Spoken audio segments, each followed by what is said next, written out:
Very very good morning. CDP की special class में आप सभी लोगों का बहुत बहुत स्वागत है। आज की इस वीडियो में आप लोगों से मैं सीडीपी का टेस्ट लूंगा, स्पेशल सीटेट फरवरी 2026 के लिए। फ्रेंड्स, इस टेस्ट में जो टोटल आपके क्वेश्चंस होंगे वो होंगे 30। अगर आप लोग 30 में से 12 से 15 प्रश्न सही कर लिए तो आपकी सीडीपी की तैयारी बहुत अच्छी है। और इस वीडियो में मैंने जितने भी क्वेश्चन लिए हैं सारे के सारे सिलेक्टेड क्वेश्चन लिए हैं, प्रीवियस क्वेश्चन लिए हैं जो हर वर्ष सीटेट का एग्जाम में रिपीट होते हैं। तो चलिए स्टार्ट करते हैं। सबसे पहला प्रश्न आपकी स्क्रीन पे, बच्चों के विकास की प्रक्रिया किस प्रकार की होती है?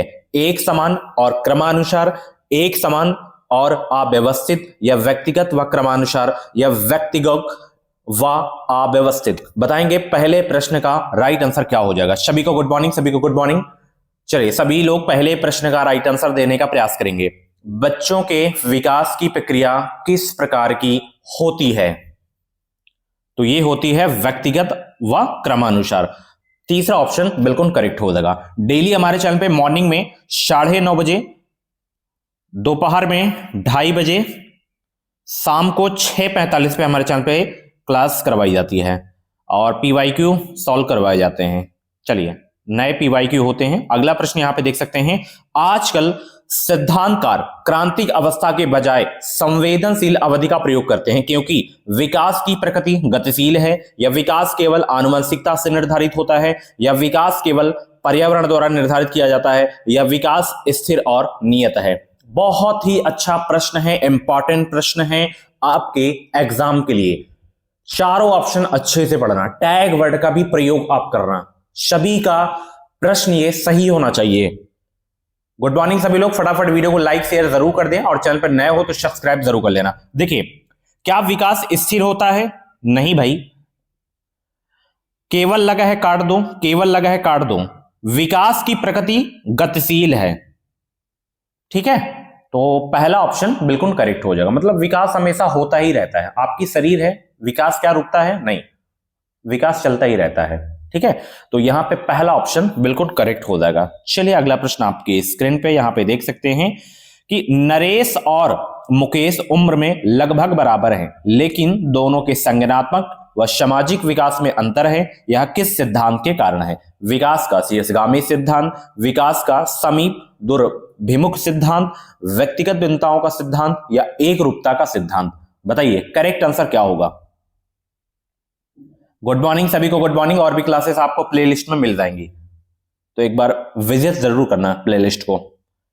नरेश और मुकेश उम्र में लगभग बराबर हैं, लेकिन दोनों के संज्ञानात्मक व सामाजिक विकास में अंतर है। यह किस सिद्धांत के कारण है? ये जो है व्यक्तिगत विभिन्नताओं के सिद्धांत के कारण है। तीसरा ऑप्शन बिल्कुल आपका करेक्ट हो जाएगा। अगला प्रश्न डियर आपकी स्क्रीन पे आ गया है, कथन और तर्क वाला प्रश्न है। यहां पे कथन ए है, बच्चों के विकासात्मक प्रतिमान की उपलब्धि में देरी के लिए सीधे आनुवंशिकता को जिम्मेदार ठहराया जा सकता है। तर्क आर है, पर्यावरणीय कारक विकास में कोई भूमिका नहीं निभाते। बहुत अच्छा प्रश्न है, सभी लोग जवाब देने का प्रयास करेंगे। गुड मॉर्निंग सभी को, गुड मॉर्निंग। 4 का राइट आंसर देने का प्रयास करेंगे सभी लोग। अब देखना यहां पे तर्क आर पढ़ो कि पर्यावरणीय कारक विकास में कोई भूमिका नहीं निभाते, तो आर तो आपका गलत हो गया है ना। अब कथन ए कह रहा है कि बच्चों के विकासात्मक प्रतिमान की उपलब्धि में देरी के लिए सीधे आनुवंशिकता को जिम्मेदार ठहराया जा सकता है। नहीं भाई, आनुवंशिकता को हम जिम्मेदार नहीं ठहरा सकते हैं, ठीक है, तो ये भी आपका गलत हो गया, ठीक है। यहां पे ऑप्शन चौथा बिल्कुल करेक्ट हो जाएगा। चलिए अगला प्रश्न आपकी स्क्रीन पे आ गया है, यहां पे देख सकते हैं, बच्चों का समाजीकरण एक सरल और रैखिक प्रक्रिया है, एक व्यवस्थित और सुव्यवस्थित प्रक्रिया है, एक जटिल और बहुआयामी प्रक्रिया है, या एक निश्चित और स्थिर प्रक्रिया है? बताइए, बच्चों के समाजीकरण के बारे में आपको बताना है। Good morning. 5 का राइट आंसर देने का प्रयास करेंगे सब लोग, और 30 में से जितने भी प्रश्न आपके सही हों कमेंट बॉक्स में अपना रियल स्कोर जरूर बताना। चलिए, बच्चों का समाजीकरण एक जटिल और बहुआयामी प्रक्रिया है, ठीक है। यहां पे तीसरा ऑप्शन बिल्कुल आपका करेक्ट हो जाएगा। चलिए अगला प्रश्न आपकी स्क्रीन पे आ गया है, यहां पे देख सकते हो, बहुत इंपॉर्टेंट क्वेश्चन है। संज्ञानात्मक विकास के किस चरण में बच्चे अनुमान लगाने व अमूर्त चिंतन करने के कौशल हासिल कर लेते हैं? संवेदी चालक, पूर्व संक्रियात्मक, मूर्त संक्रियात्मक, औपचारिक संक्रियात्मक? बताइए करेक्ट आंसर क्या हो जाएगा। 6 का जवाब देने का प्रयास करेंगे। संज्ञानात्मक विकास के किस चरण में बच्चे अनुमान लगाने व अमूर्त चिंतन करने की कौशल हासिल कर लेते हैं? औपचारिक संक्रियात्मक में। ठीक है, यहां पे चौथा ऑप्शन बिल्कुल करेक्ट हो जाएगा। अब मैं आज से क्या करूंगा, एक टॉपिक जैसे जिनसे हर वर्ष मतलब सीटेट में 100% क्वेश्चन पूछे जाते हैं, जैसे अधिगम विकार हो गया, टैग वर्ड हो गया, इनसे मतलब भर भर के क्वेश्चन आते हैं। तो जिन टॉपिक से हर वर्ष 2 से 3 क्वेश्चन आते हैं, उन टॉपिक्स को कम समय में अच्छे से कवर करूंगा। तो आप सब्सक्राइब कर लो, बेल आइकन को ऑल पे प्रेस कर लो, क्योंकि समय अब बहुत नजदीक है। आज 27 तारीख हो गई है, समझ लीजिए दिसंबर गया, जनवरी सिर्फ आपके पास है। 30 से 35 दिन का समय आपके पास तैयारी करने का है, तो अच्छे से तैयारी में आप लोग लगे रहें। ठीक है, औपचारिक संक्रियात्मक यहां पे करेक्ट हो जाएगा। ठीक है, चलिए अगला प्रश्न यहां पे देख सकते हो, जीन पियाजे के सिद्धांत में डैश बच्चा नए अनुभव के साथ मौजूदा स्कीमा को संशोधित करता है, वह प्रक्रिया क्या कहलाती है? समायोजन, संगठन, अभिसंज्ञान या पाड़? बताएंगे करेक्ट आंसर क्या होगा?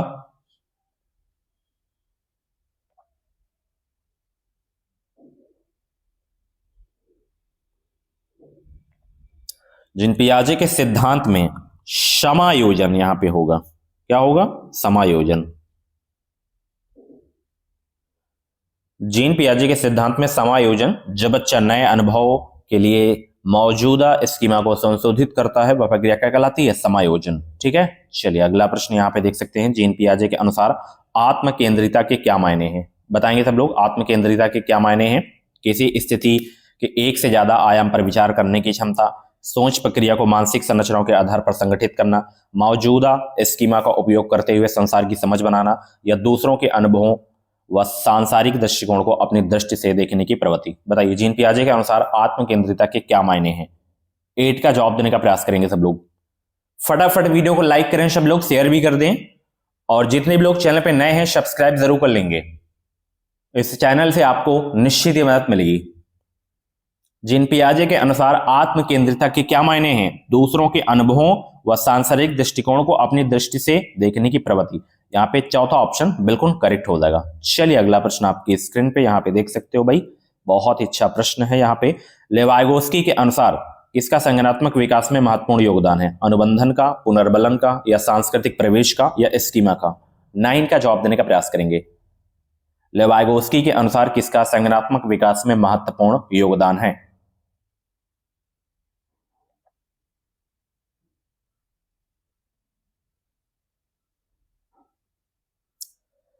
लेवाइगोस्की के अनुसार जो है सांस्कृतिक प्रवेश का संज्ञानात्मक विकास में महत्वपूर्ण योगदान है। तीसरा ऑप्शन बिल्कुल करेक्ट हो जाएगा।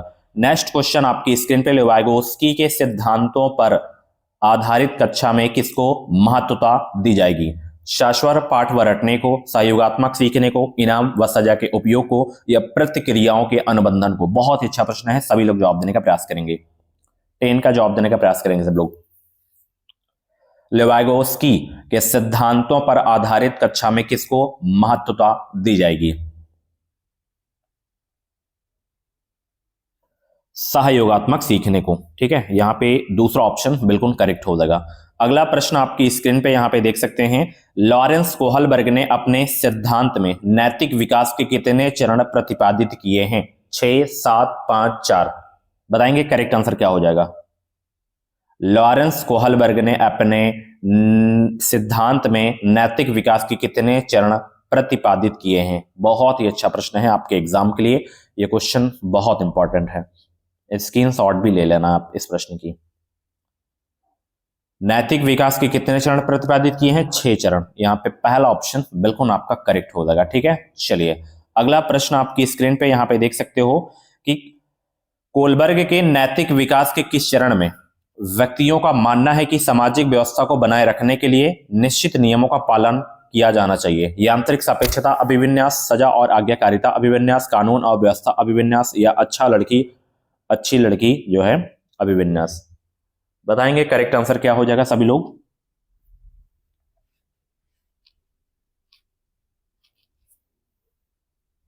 गुड मॉर्निंग सभी को, गुड मॉर्निंग। सभी लोग जवाब देने का प्रयास करेंगे। तो यहां पे कानून और व्यवस्था अभिविन्यास हो जाएगा। ठीक है, तीसरा ऑप्शन बिल्कुल करेक्ट। अगला प्रश्न आपकी स्क्रीन पे यहां पे देख सकते हो भाई, हावर्ड गार्डनर के सिद्धांत के अनुसार नर्तकियों, धावकों और अभिनेताओं के पास कौन सी बुद्धि होती है? कौन सी बुद्धि अधिक होती है बताना है। स्थानिक बुद्धि, भाषाई बुद्धि, शारीरिक गति संवेदात्मक बुद्धि या अंतरावैक्तिक बुद्धि? बताएंगे करेक्ट आंसर क्या होगा। धावक, अभिनेताओं या नर्तकियों, तो यहां पे शारीरिक गति संवेदात्मक बुद्धि हो जाएगा। ठीक है, तीसरा ऑप्शन बिल्कुल करेक्ट हो जाएगा।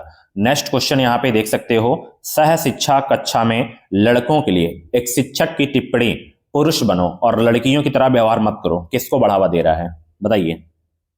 जेंडर समानता, जेंडर रूढ़िबद्धता, जेंडर भूमिका में लचीलापन, जेंडर क्षमता। मैं कई बार आपको बता चुका हूं, ये प्रश्न जब भी आता है कि ये क्वेश्चन हर वर्ष पूछा जाता है, किसी भी सब्जेक्ट में पेडागोजी में ये क्वेश्चन पूछ लिया जाता है, तो जब भी आए इसको याद रखना, जेंडर रूढ़िबद्धता को बढ़ावा देगा ये। ठीक है, चलिए अगला प्रश्न यहाँ पे देख सकते हैं, बच्चों के आकलन के बारे में निम्नलिखित में से कौन सा कथन यहाँ पे सही है? बताइए कौन सा कथन सही है।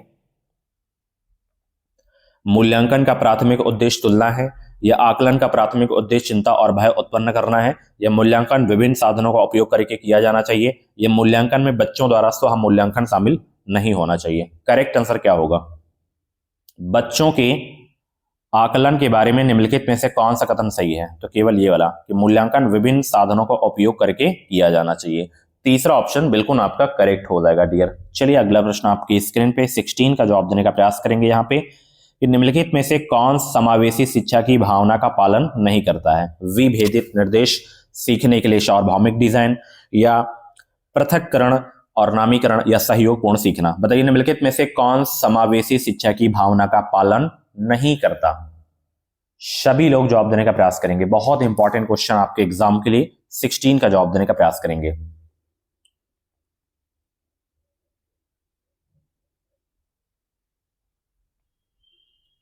निम्नलिखित में से कौन समावेशी शिक्षा की भावना का पालन नहीं करता? पृथक्करण और नामीकरण। ठीक है, ये समावेशी शिक्षा की भावना का पालन नहीं करता है, पृथक्करण और नामीकरण। ठीक है, चलिए अगला प्रश्न 17 का जवाब देने का प्रयास करेंगे यहाँ पे, वंचित पृष्ठभूमि के छात्रों वाली कक्षा में एक शिक्षक को किसके अनुभवों को साझा करने की अनुमति देना चाहिए? सभी को अपने अनुभव कक्षा में लाने को से हतोत्साहित करना चाहिए, या केवल केवल केवल? बताइए इसमें करेक्ट आंसर क्या होगा। बिल्कुल सरल प्रश्न है। देखिए हतोत्साहित आपका नेगेटिव होता है, केवल नेगेटिव केवल, तो यही बचा आपका, यही सही हो जाएगा। ठीक है, चलिए अगला प्रश्न यहाँ पे, शारीरिक गतिक विकलांगता से जूझते छात्रों को समायोजित करने के लिए स्कूलों को पहुंच और बाधा मुक्त वातावरण की सुविधा प्रदान करनी चाहिए, जिसमें जो है निम्नलिखित प्रावधान शामिल हो। कौन कौन से प्रावधान शामिल हो, फटाफट जवाब दीजिए।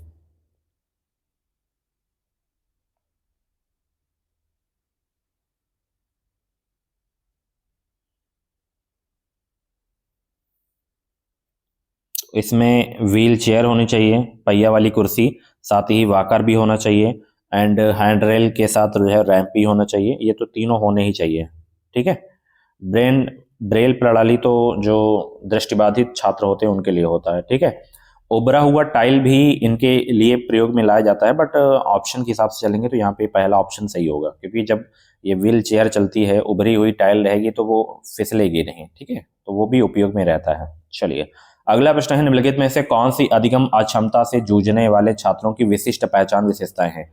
बताइए निम्नलिखित में से कौन सी अधिगम अक्षमता से जूझने वाले छात्रों की विशिष्ट पहचान विशेषताएं हैं? पढ़ने में शब्दों या पंक्तियों को छोड़ देते हैं, वर्तने में गलती करते हैं, 2 फीट की दूरी के परे चीजें नहीं देख सकते हैं, एक ही गति को बार बार करते हैं, 70 डेसिबल की आवाज नहीं सुन सकते। बताइए 19 का करेक्ट आंसर क्या होगा।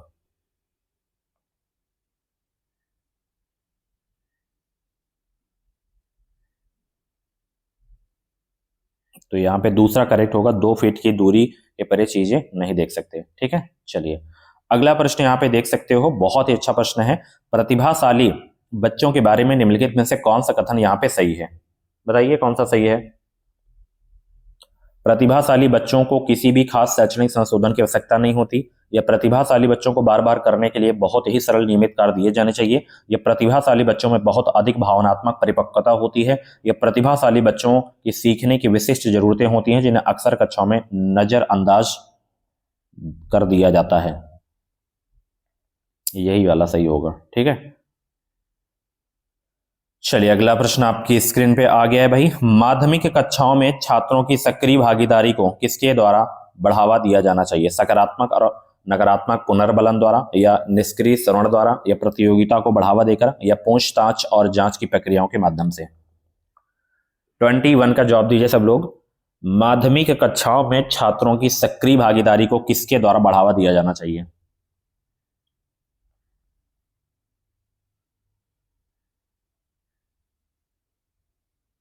सभी लोग जवाब दीजिए। 21 का करेक्ट आंसर क्या होगा? तो माध्यमिक कक्षाओं में छात्रों की सक्रिय भागीदारी को किसके द्वारा बढ़ावा दिया जाना चाहिए? पूछताछ और जांच की प्रक्रियाओं के माध्यम से। ठीक है, तो यहाँ पे चौथा ऑप्शन बिल्कुल करेक्ट हो जाएगा। चलिए फटाफट वीडियो को लाइक कर दीजिए, लाइक की संख्या बहुत ही कम है।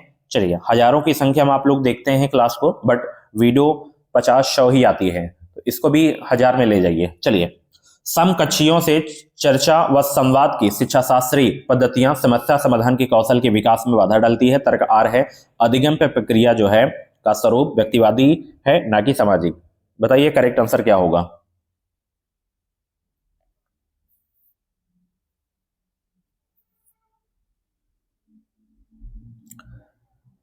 यहां पे है कि समकक्षियों से चर्चा व संवाद की शिक्षा शास्त्रीय पद्धतियां समस्या समाधान के कौशल के विकास में बाधा डालती है। नहीं भाई, अधिगम की प्रक्रिया का स्वरूप व्यक्तिवादी है ना कि सामाजिक। ये सामाजिक है।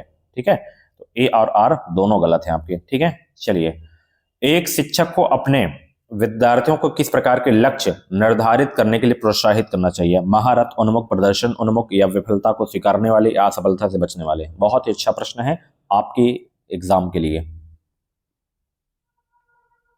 बताएंगे एक शिक्षक को अपने विद्यार्थियों को किस प्रकार के लक्ष्य निर्धारित करने के लिए प्रोत्साहित करना चाहिए?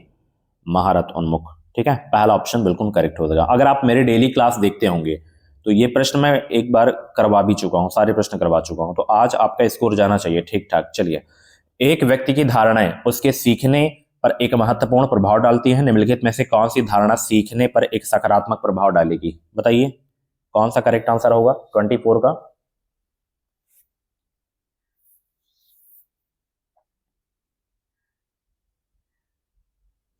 अच्छे या बुरे अंक लाना अपने प्रयास पर निर्भर करता है। तो यहाँ पे तीसरा ऑप्शन बिल्कुल करेक्ट हो जाएगा। नेक्स्ट क्वेश्चन यहाँ पे, संरचनावाद का सिद्धांत सीखने में अधिगमकर्ता की भूमिका को महत्वपूर्ण मानता है, जिससे वह संसार के बारे में खुद की समझ बनाते हैं, या जानकारी के स्मरण व उसके प्रत्यस्मरण की परीक्षा पर जोर देता है, या शिक्षिका की प्रभुत्व भूमिका पर जोर देता है, या निष्क्रिय अनुकरण की अधिगम में भूमिका पर जोर देता है? बताएंगे संरचनावाद का सिद्धांत क्या कहता है? फटाफट 25 पर जवाब दीजिए।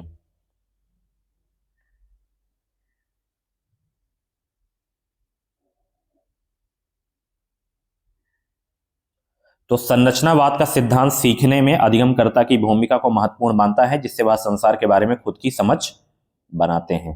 पहला ऑप्शन बिल्कुल करेक्ट। अगला प्रश्न आपकी स्क्रीन पे यहां पे देख सकते हैं, बच्चे निम्न में से किस आधार पर अगले ज्ञान का निर्माण करते हैं? जो उनके लिए अप्रासंगिक है, जो वह पहले से समझते हैं, जो उनके लिए अज्ञात हैं, जो उनके वर्तमान संज्ञानात्मक स्तर से बहुत पेर हैं? बताइए 26 का राइट आंसर क्या होगा? बच्चे निम्न में से किस आधार पर अगले ज्ञान का निर्माण करते हैं? जो वह पहले से समझते हैं। दूसरा ऑप्शन बिल्कुल करेक्ट।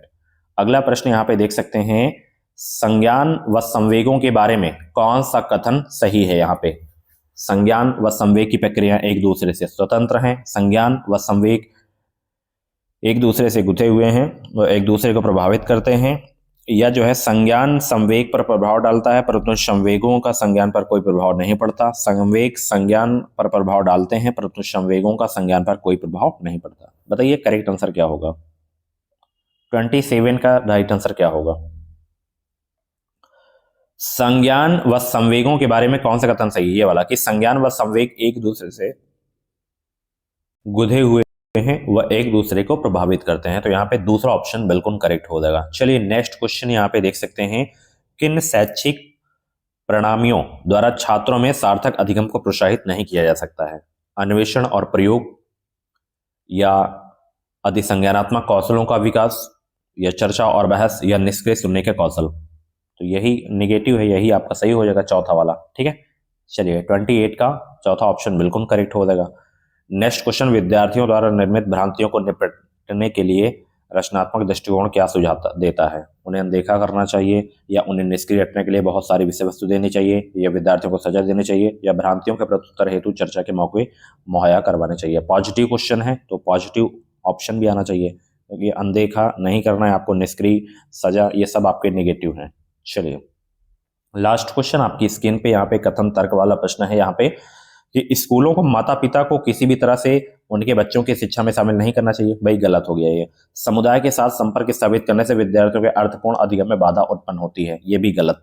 ठीक है, तो ए और आर दोनों गलत थे आपके। ठीक है, तो ये थे आपके जो है सीडीपी के टॉप 30 क्वेश्चन। इन 30 में से जितने भी क्वेश्चंस आपके करेक्ट हुए हों, कमेंट बॉक्स में अपना रियल स्कोर जरूर बताना। तो thank you so much. Class कैसी लगी अपना फीडबैक जरूर देना आप लोग, और भी क्लासेस आपको प्लेलिस्ट में मिल जाएंगी। Thank you so much, bye bye, take care.